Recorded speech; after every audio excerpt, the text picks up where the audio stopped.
Assistant professor, associate professor and professor post के लिए permanent recruitment notification नई release हुई है बिल्कुल 6 जून। 6 जून को मैं वीडियो बना रही हूँ, आज से ऑनलाइन एप्लीकेशन पोर्टल शुरू हो गई है। तो असिस्टेंट प्रोफेसर के लिए पे लेवल 10 57,700 की बेसिक पे प्लस अलाउंसेस वगैरह ऐड करके सैलरी 85,000 स्टार्टिंग सैलरी होगी। एसोसिएट प्रोफेसर के लिए 1,31,000 बेसिक पे है प्लस अलाउंसेस, सैलरी बहुत अच्छी बनेगी।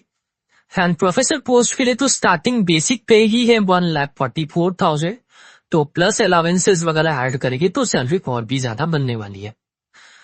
तो काफी वैकेंसीज है, इसमें बेसिकली प्रोफेसर पोस्ट भी है, एसोसिएट प्रोफेसर पोस्ट भी है अलग अलग कैंपसेस में, बट मैं कवर कर देती हूँ असिस्टेंट प्रोफेसर, क्योंकि जो असिस्टेंट प्रोफेसर की पोस्ट होती है उसमें हाफ फ्रेशर है तब भी अप्लाई कर सकते हैं।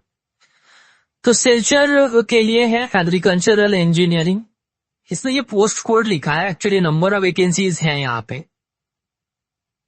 लास्ट कॉलम में नंबर ऑफ वैकेंसीज है। तो एग्रीकल्चरल इंजीनियरिंग में टू वैकेंसीज है, अप्लाइड साइंस एंड ह्यूमैनिटीज में मैथमेटिक्स सब्जेक्ट के लिए 1 पोस्ट है, बायोटेक्नोलॉजी में 1 पोस्ट एससी कैंडिडेट के लिए, केमिस्ट्री में 1 post SC and OBC candidate के लिए, कॉमर्स में 1 पोस्ट अनरिजर्व, यूआर मतलब अनरिजर्व जिसमें कि जो कि किसी के लिए भी रिजर्व नहीं है, तो कोई भी अप्लाई कर सकते हैं अगर एलिजिबिलिटी क्राइटेरिया मीट हो रही है तो। कंप्यूटर साइंस के लिए 1 vacancy, computer science and engineering के लिए 1 वैकेंसी है, बायोडाइवर्सिटी एंड नेचुरल रिसोर्स के लिए 1, अर्थ साइंस के लिए 1 पोस्ट है, एजुकेशन के लिए 1 UR, 1 ST, 1 OBC, ecology and environmental science के लिए 1 एससी, 1 यूआर, 1 पीडब्ल्यूडी कैंडिडेट के लिए सीट्स है, हिंदी में 1 UR, 1 EWS, hospitality and tourism management में 1 UR, law in law subjects 2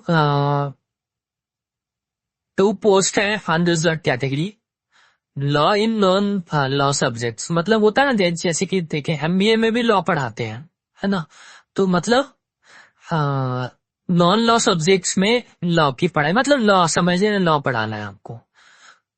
Mainpuri 1 mass communication के लिए 2 वैकेंसीज है, कैटेगरी चेक करना है अप्लाई करने के पहले। मैथमेटिक्स में 1 पोस्ट है, ओबीसी कैटेगरी के लिए, अगर सपोज कैटेगरी से, क्योंकि ओबीसी कैटेगरी के लिए रिजर्व है, तो आप में से सभी अप्लाई करेंगे तो सभी तो उस रिजेक्ट हो जाएगा ना फॉर्म, क्योंकि वो तो ओबीसी कैंडिडेट के लिए है, रिजर्व सीट है। माइक्रोबायोलॉजी में 1 सीट है, फिजिक्स में 1 सीट है, फार्मास्यूटिकल में 3 वैकेंसीज है, पॉलिटिकल साइंस में 1 सीट है, संस्कृत में 3 वैकेंसीज है। इसके अलावा अलग कैंपस है डीफू कैंपस, इसमें भी anthropology, commerce, history, physics, political science के लिए है वैकेंसी। इसके अलावा बैकलॉग वैकेंसीज भी हैं जिसमें कि कुछ आपको बैकलॉग वैकेंसीज में असिस्टेंट प्रोफेसर की तो फिलहाल दिखाई नहीं दे रही है। फिर लीव वैकेंसीज है, तो देखिए जो लीव वैकेंसीज है वो शॉर्ट टर्म के लिए रहेंगी, बिकॉज अब कितने वक्त के लिए गए हैं लीव में, मतलब मैटरनिटी लीव गए हैं या फिर स्टडी लीव गए हैं, 2-3 साल की स्टडी लीव ली है, पीएचडी कर रहे हैं, वो डिपेंड करता है कि क्या लीव है, तो कम समय के लिए रहेगा। तो लीव वैकेंसी में बिजनेस एडमिनिस्ट्रेशन या एमबीए को पढ़ाने के लिए, आर्ट साइंस एजुकेशन, मतलब एक एजुकेशन होगा ना एमए एजुकेशन या एमएड वाला, वो hospitality and tourism, life science and bio informatics, physics, social work. Notification release हुई है आसाम यूनिवर्सिटी से, आसाम यूनिवर्सिटी सेंट्रल यूनिवर्सिटी है, ठीक है। सेंट्रल यूनिवर्सिटी में कोई रेस्ट्रिक्शन नहीं रहता है कि आप हम आसाम के नहीं है, तो आप कहीं से भी बिलोंग करते हैं, किसी भी स्टेट, किसी भी यूनियन टेरिटरी से बिल्कुल अलाउड है, बिल्कुल आप एप्लीकेशन यहाँ पर कर सकते हैं आसाम यूनिवर्सिटी के लिए।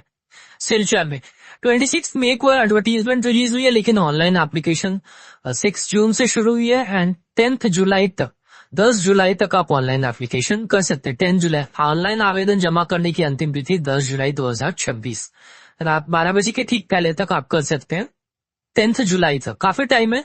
अब इसने एक्चुअली बहुत बड़ा एडवर्टीजमेंट बना दिया इन्होंने, 223 पेजेस कौन पढ़ेगा, तो मेन चीजें मैं आपको बता देते हैं जिससे आपको हेल्प हो जाएगी। फीस की डिटेल देखेंगे, starting date of online application 6 June लिखी दिया। Assam university Silchar central university है, केंद्रीय विश्वविद्यालय, इसकी परमानेंट रिक्रूटमेंट, मतलब परमानेंट वैकेंसी के लिए अगर आप सेलेक्ट हो जाते हैं तो मतलब सेंट्रल गवर्नमेंट की जॉब होगी परमानेंट आपके लिए। अनरिजर्व कैटेगरी ओबीसी ईडब्ल्यूएस, जो मेल कैंडिडेट है, पुरुष अभ्यर्थी, उनके लिए 1000 एंड फीमेल कैंडिडेट किसी भी कैटेगरी के हों एंड SC PWD कैंडिडेट के लिए 500 रुपीज रहेगा, तो 500 रुपया नहीं तो 1000 रुपीज ये है। अब इसकी एलिजिबिलिटी चेक कर, एक्चुअली एलिजिबिलिटी वही रहता नेट सेट या फिर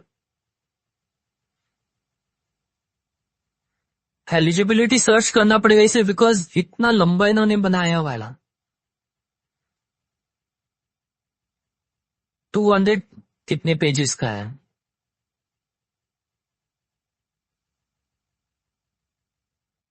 तो एलिजिबिलिटी तो वही रहता है, सर्च करने में टाइम लग रहा है तो वैसे मैं आपको बता देती हूँ, या तो नेट होना चाहिए, UGC नेट, PG होना चाहिए पहले तो 55%। असिस्टेंट प्रोफेसर के लिए, असिस्टेंट प्रोफेसर के लिए जो UGC नॉर्म है, चाहे वो सेंट्रल यूनिवर्सिटी हो, स्टेट यूनिवर्सिटी हो, कोई भी गवर्नमेंट कॉलेज हो, उसमें आपको जो नॉर्म है UGC का, उसके हिसाब से असिस्टेंट प्रोफेसर वाली जो पोस्ट है उसके लिए आपका PG होना चाहिए 55% या वो मार्क्स अनरिजर्व कैटेगरी में। अगर आप रिजर्व कैटेगरी से हैं, SC ST OBC PWD, तो 50% 50% हो PG में संबंधित विषय में। प्लस अगर UGC नेट है, 4 ऑप्शन है अप्लाई करने के, या तो आपने UGC नेट किया हुआ है तो इसके साथ अप्लाई कर लीजिए, अगर साइंस सब्जेक्ट है तो CSIR नेट के साथ आप अप्लाई कर लीजिए। तो UGC नेट भी नहीं है, CSIR नेट भी नहीं, तो आसाम में, अगर आसाम में तो नहीं होता है लेकिन नॉर्थ ईस्ट सेट स्लेट होता है जिसमें कि 7 स्टेट के लिए एक साथ होता है ना। जो नॉर्थ ईस्ट 7 राज्य हैं उनके लिए अलग से एक नॉर्थ ईस्ट रीजन सेट या सेट कंडक्ट होता है एवरी ईयर, उसमें आसाम के लिए भी हो जाता है। तो वो वाला है, अगर सेट या स्लेट क्वालिफाई किया तो वो भी अप्लाई कर सकते हैं। नहीं, अगर डायरेक्ट आपने PG के पास PhD कर लिया था, PG के बाद बहुत लोग PhD कर लेते हैं, तो PhD के बेसिस पे भी आप अप्लाई कर सकते हैं। फिर नेट CSIR नेट सेट से आपको एग्जाम कर दिया जाता है। तो अगर आपको नेट से या सेट से एग्जामेशन चाहिए तो PhD होना चाहिए, और अगर आप विदाउट PhD अप्लाई कर रहे हैं तो नेट नहीं तो CSIR नेट नहीं तो फिर सेट होना चाहिए। तो यही है मेन अप्लाई करने का जो लिंक है, उन्होंने पेज नंबर 2 पर ही भेज रखा है कि ये लिंक है, समर्थ पोर्टल है कुछ इनका, ये देखिए ये पोर्टल है, इस पे जाके आप लॉगिन रजिस्टर वगैरह करके इसको क्लिक कर लीजिए। ये देखें, तो ये CU चयन है। अब इसमें आप रजिस्टर, यहाँ रजिस्टर का ऑप्शन ऊपर में दिया हुआ पद पोर्शन में, यहाँ पे रजिस्टर दिया, रजिस्टर पहले कर लीजिए और उसके बाद फिर लॉगिन करके एप्लीकेशन प्रोसेस को कंप्लीट कर लीजिए।